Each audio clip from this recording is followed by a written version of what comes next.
Hi guys, it's Miss Amy. I know you just saw me over there at my picture book page, but I'm coming over here because I want to read this big long book.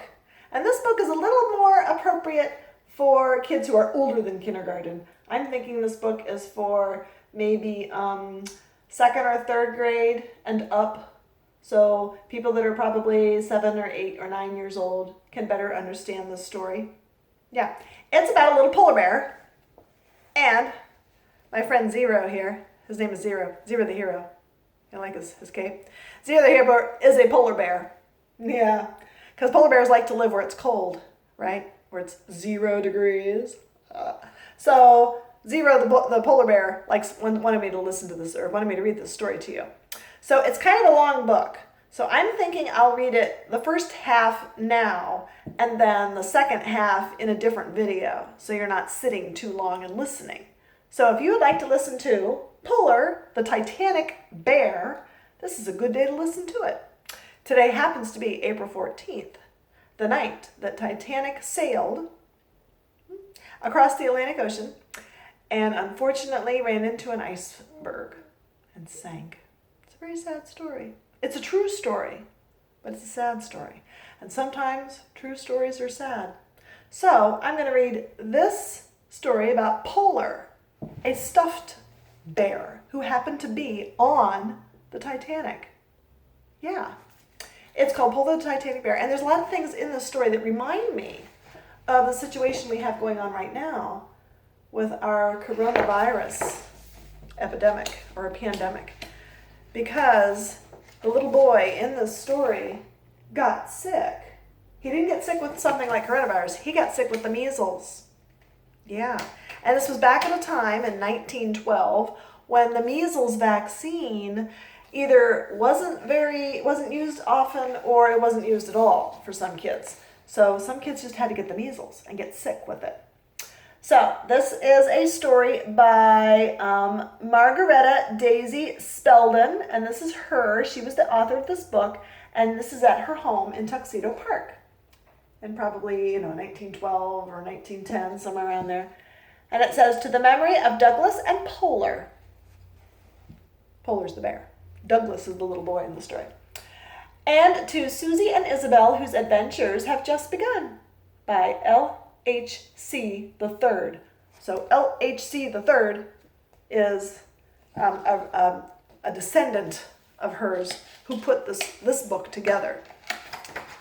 All right, let's read the introduction because that'll give you a lot of background. See there? There's the family that this is about, and there's Polar. Or yeah, there's the little bear in the picture. Okay, here we go. Let's see.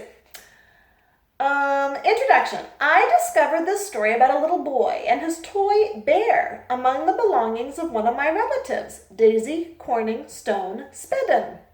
It is a true story that Daisy wrote for her only son, Douglas. She painted a cover illustration for it, and she gave it to Douglas on Christmas Day in 1913 when he was 8 years old. See, there's the little book she made. Do you like to make books as presents for people?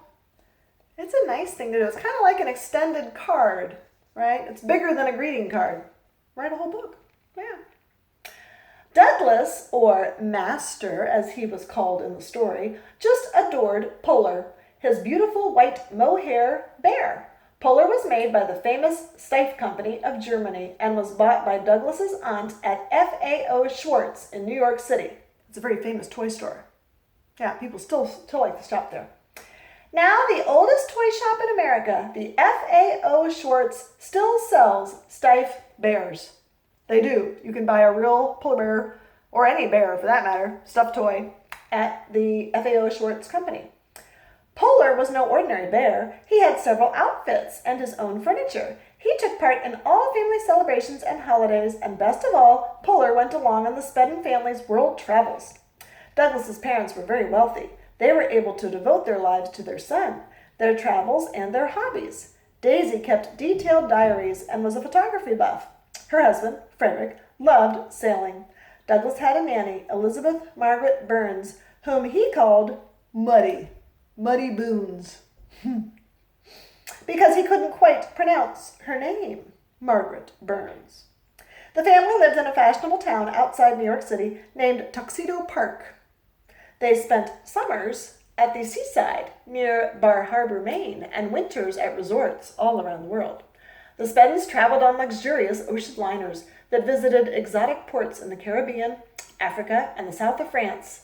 Douglas was lucky enough to see things that other children only read about, including the Panama Canal, one of the greatest engineering achievements of all time, and the Eiffel Tower. Isn't that cool? You got to go see the Eiffel Tower on a boat. The highest structure in all the world in 1912. That's right. In 1912, the Eiffel Tower was the tallest thing in the world. Did you know that? Tallest structure. But life 80 years ago was not perfect even for the rich. In those days, there was no cure for childhood diseases like measles, and children who caught the deadly illness had to be separated from other people during their long recovery period.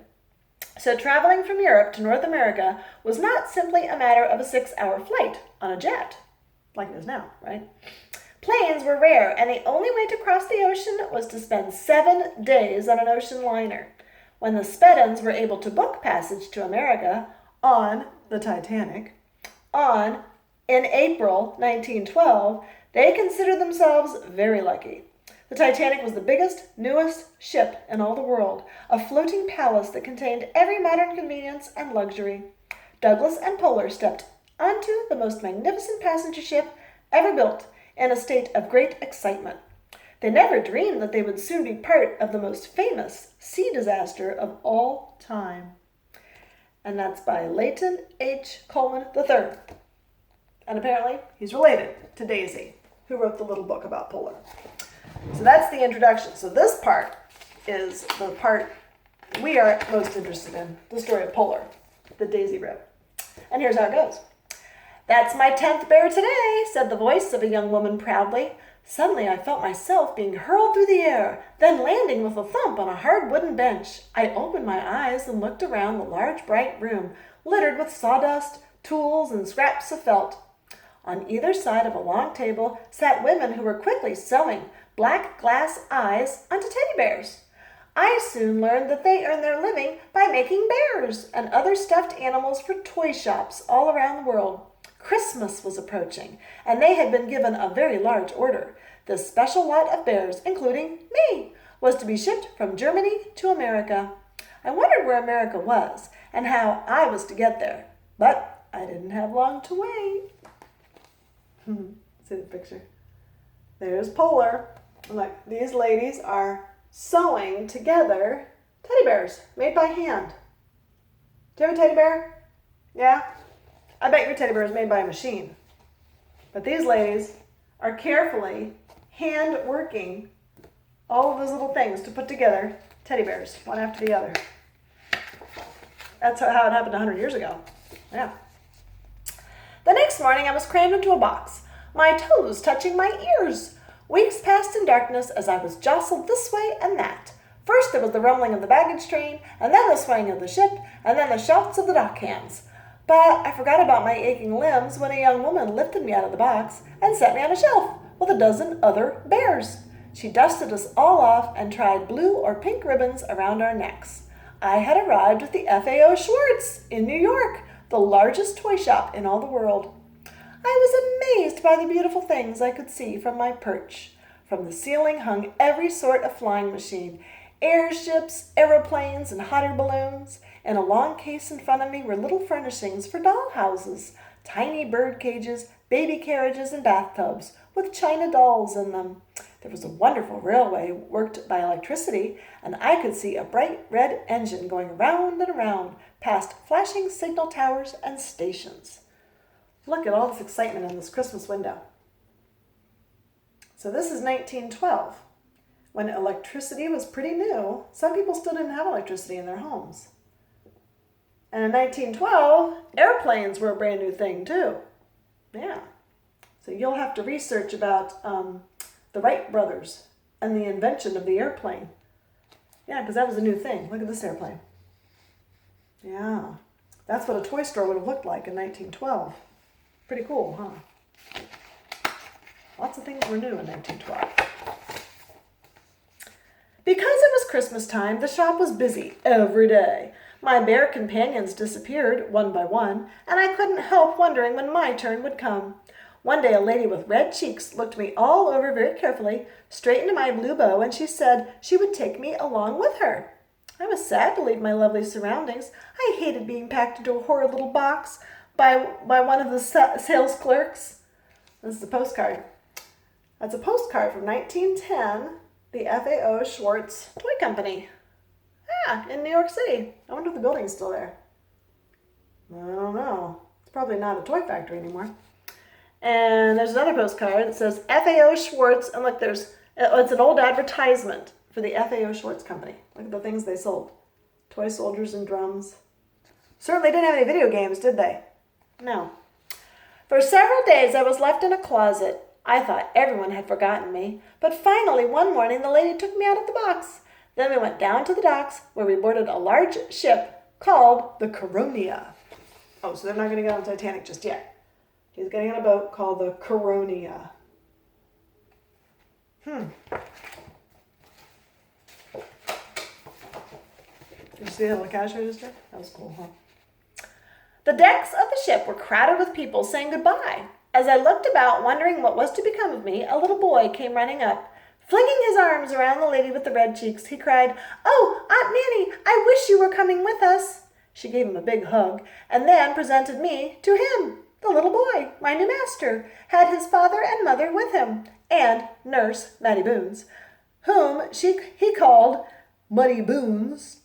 Several people came down to see the master's family off, and I was admired by each one in turn, which made me feel very proud.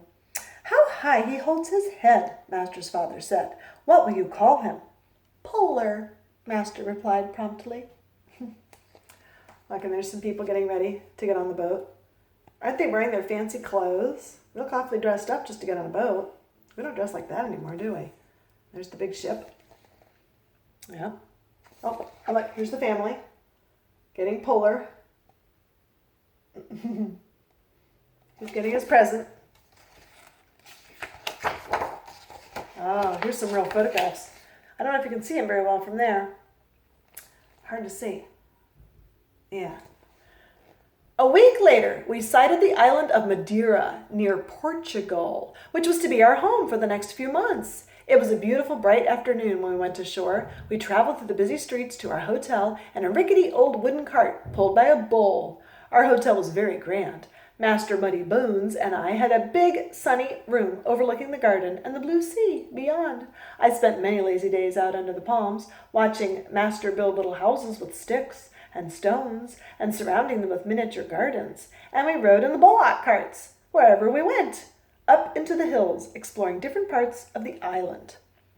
Oh, so look at that. So in 1910, that's how little kids played. They went into the woods and they picked up sticks and rocks and they built little fairy castles and things. Didn't have any Legos, huh? Bummer. But look, he's got his little bear. He dressed his bear in an outfit to match what he was wearing. It says, Reed's Palace Hotel was one of the finest places to stay in Madeira, Portugal. Oh, so those are pictures of Portugal in the early 1900s. Tennis and walks around the harbor were part of a visit to the island. Isn't that cool? Yeah. One sad day, Master woke up with red spots all over his face. He's got the measles, the doctor said gravely. You'll have to put him in quarantine. Quarantine! That's what people are in right now when they're getting coronavirus. They have to go to quarantine, stay inside and can't talk to anybody. He had to go in quarantine because he had the measles. They didn't have a measles vaccine. You just had to catch it and hope that you did okay with it. Yeah. We don't have a vaccine yet, do we, for corona? It's only a matter of time, a matter of science, right? Yeah. Everyone looked very worried about Master. Master, Muddy Boons, and I were moved to a little cottage a short distance from the hotel. Master's mother explained that being in quarantine meant staying away from all the other guests so that we wouldn't give them the measles. We weren't in our new home for 5 minutes before a big brown mouse scampered across the floor. Poor Muddy Boons. She shrieked and went after it with a broom. She soon named our cottage Mouse Castle. Because it was full of mice and rats and ants, and she spent all her spare minutes trying to kill them. I didn't like my new quarters one bit, for Master was too sick to even notice me, and I was put in a corner and forgotten. The doctor visited us often, and every day Master's parents came with fresh eggs and milk. Night after night I watched as Muddy Boons sat awake, holding Master's hot, limp hand in hers. Why do you think his hands are hot? Because he's got fever. Yeah. A full week passed, and I began to wonder if he would ever be well enough to play with me again. But one morning I heard Master ask for me in a faint little voice, and Muddy Boons handed me to him, and he put me on his pillow, and there I lay without stirring the whole day. So she's taking care of him. He's got a nurse. Now we have to assume that his nurse, Margaret Burns, or Muddy Burns as he called her, Muddy Boons, that she already had the measles. Because a lot of kids would get the measles when they were children. And if you had not had the measles, then you shouldn't be around him. But either she's already had the measles, so she's immune, or she's just a really good nurse. Because she might catch them, right? She had to take care of her little boy. She was their nanny, and that's what her job was. Slowly, Master began to grow stronger. He would sit up in bed, wash my face and paws, and tie my ribbon, and give me my breakfast. I was so happy to see him better that I almost didn't care what he did to me. But I didn't relish the bath that Muddy Burns gave me one morning in a horrid, smelly liquid called disinfectant. Oh, I forgot. Polar's a toy, so he had to get washed in disinfectant. Do your brothers and sisters have toys that had to get washed because of coronavirus? Yeah. That's all right. They smell kind of bad for a while, but pretty soon they smell like home again. Yeah, I know. She gave Master one too. And then two men came to the garden with a hammock, and they carefully lifted Master in as he held tight to his little American flag on one hand and me in the other. And Muddy Boons led the way, and we all marched back to our own sunny room in the hotel. She's washing the bear. I guess she didn't have a washing machine either. Douglas gets carried back to the hotel where he rests on the balcony, and soon Douglas is well enough to sit up and play. Here he is photographed with a doctor and with Muddy Boons. So there's the real pictures of Douglas. So there he is in his little bed. You see him there? Yeah. And there he is playing on the balcony, and Muddy Boons is with him. Or Margaret Burns, that's her real name. Early in April, we sailed back to America on a ship called the Adriatic. After we arrived in New York, we went to Master's new home in Tuxedo Park, which was surrounded by trees and overlooked by a little lake. When the weather turned hot and sticky, we went to the family's summer house near Bar Harbor, Maine.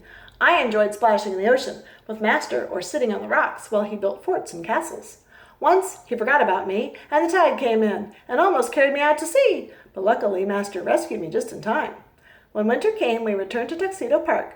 Master and I tumbled about in the snow and made snowmen, and best of all, he gave me rides on his sled, running as fast as he could across the ice-covered lake, while the cold wind whistled in my ears. At Christmas, I had my own tree and new toys to play with. I enjoyed a delicious turkey dinner, served on a small table that Master made just for me. Like, there's a little polar bear. Made a little Christmas tree. Can you see it? I love how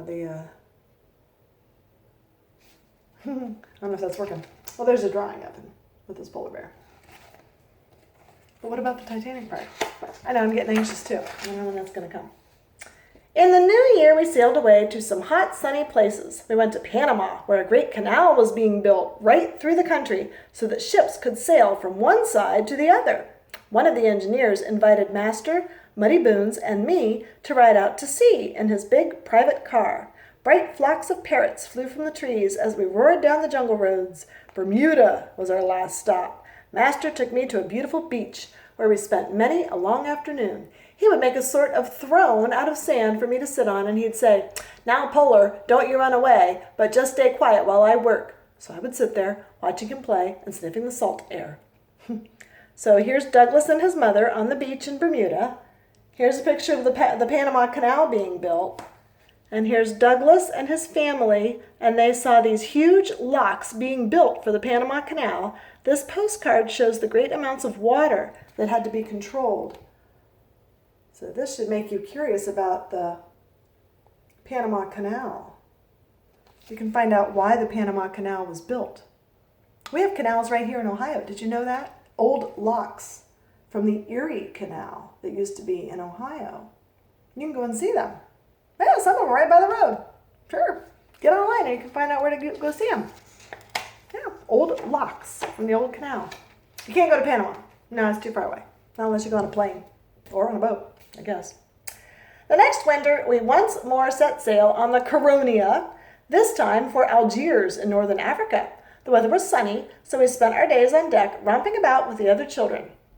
The captain and master were great friends, and we were often invited to his room for a cup of tea, as master called his hot water and sugar. In Algiers, we saw Arabs dressed in long flowing robes. We stayed in a big hotel with a garden, where I would sit on a bench with muddy boons while master played ball. In February, we celebrated George Washington's birthday. Master invited a few friends, and we decorated the table with American flags, and master dressed in red, white, and blue. And after our tea party, we all fished presents from a big bag. Here's a postcard from the main square in Algiers. And here's Douglas and his father in the hotel garden. Don't know if you can see that. Yep. And here's a drawing of Douglas at a big red, white, and blue party. They're very patriotic, don't you think? Like he even dressed the polar bear in his patriotic outfit with a little sailor suit. That's why I have my patriotic shirt on today. I thought maybe it matched the theme. From Algiers, we set sail for the south coast of France. At Monte Carlo, we rode to our hotel on the hill in a funny narrow railway. Master told me it was a funicular railway, and that it was pulled along by a cable. And then we went to Cannes, where we stayed for nearly a month. I sat in the hotel garden every morning, while Master had an hour's spelling lesson with Muddy Boons. One day we heard a loud buzzing noise. "It's an aeroplane!" Master shouted, throwing down his books. "Goodness me!" Muddy Boots cried, jumping to her feet. We all craned our necks up to the sky and watched as an aeroplane circled overhead. I could see the pilot sitting in the cockpit with his goggles on, and he waved at us before heading out over the sea. What do you think of that? Imagine a time when airplanes were brand new, and how exciting it would be to have an airplane go overhead. Look, there's a postcard of Monte Carlo and Cannes, France in 1912. Wow. Café de Paris. And there's a drawing of our little friend Master and Muddy Boons, and they're waving at an airplane going over. Can you imagine a time when airplanes were brand new? How strange. We took the night train to Paris. Strolling in the Tuileries Gardens, we saw boys sailing their boats in the fountains and watched hot air balloons rising toward the sky. Master took me partway up the Eiffel Tower one day and told me it was 984 feet high. He was always telling me the height and length of things. Oh, he really likes math. 984 feet. You'll have to figure out how long 984 feet is. How long is your street? Take a ruler outside, or a yardstick, and you can figure out how long 984 feet is. You're going to need a long, straight path to figure it out, to see how tall the Eiffel Tower is. Go ahead, you can measure it. I was sorry when it was time to go back to America, for I loved Paris, but Master was excited because we were to sail to New York on the Titanic. A magnificent new ship. Everyone said she was the biggest ship in the world. We were going to be on her very first voyage. The Titanic had just left England the day before, and her first stop was at Cherbourg, France. We took a train to Cherbourg, and that evening went out to the huge ship on a little tugboat. And as we stepped on board, the ship's doctor, who had known all of us on the Adriatic, kissed Master and said, "Well, I see you still have that polar bear with you, little man." Look, so guess what? They're getting on the Titanic. And you probably know how that story ends, right? But what do you know about Polar, the Titanic bear? Well, I'm curious to find out, aren't you? You'll have to come back and figure out the end of the story. Yeah. So here is a little tugboat that carried them out to the Titanic, because the ships are too big to go right up to the edge, right? They would get stuck in the mud. So you get on a little boat, and it would take you out to the big boat. Here's the SS Titanic. There it is. And here is a White Star Line wanted first class advertisement. Look. That's the White Star Line was the name of the company. And look, there's a ticket. And it says, Mrs. F.O. Spedden, Weewa Lodge, Tuxedo Park, New York. It's a little return label on Polar. So if he gets lost, someone will know where to send him back. Did I give you a clue with what might happen next? Yeah. And I'm going to start next time on this big W. Well, guys, this is cool. But it's been a full, it's been almost a half an hour. That's a long time. So I'm going to say goodbye for now so that we can finish the story about the little polar bear. What do you think, Zero? You like the story about the polar bear? Yeah, me too. So if you have a polar bear at home or a stuffed toy, go get it. And if you want to finish the story, I'll see you in the next video. Bye. See you in a little bit. Or tomorrow, whenever you decide to watch the rest.